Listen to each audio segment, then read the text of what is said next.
ওনার তো দেশে ফেরার তো কোনো অসুবিধা নাই। উনি যেই কোনো সময় ইচ্ছা, উনি বাংলাদেশের নাগরিক, যেই কোনো সময় ইচ্ছা উনি দেশে ফিরতে পারবেন।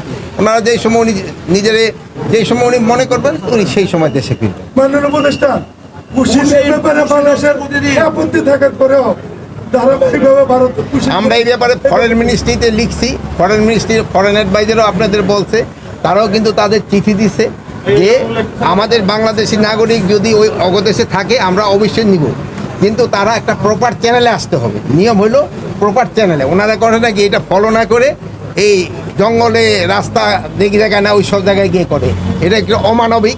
এই যেগুলো আমরা কিন্তু এটা শুধু আমাদের না, আমাদের যে অ্যাম্বাসেডার আছে, হাই কমিশনার আছে দিল্লি, তাকেও এটা বলা হয়েছে এবং ফরেন অ্যাডভাইজার এই ব্যাপারে আপনাকে কিন্তু ব্রিফও করছে।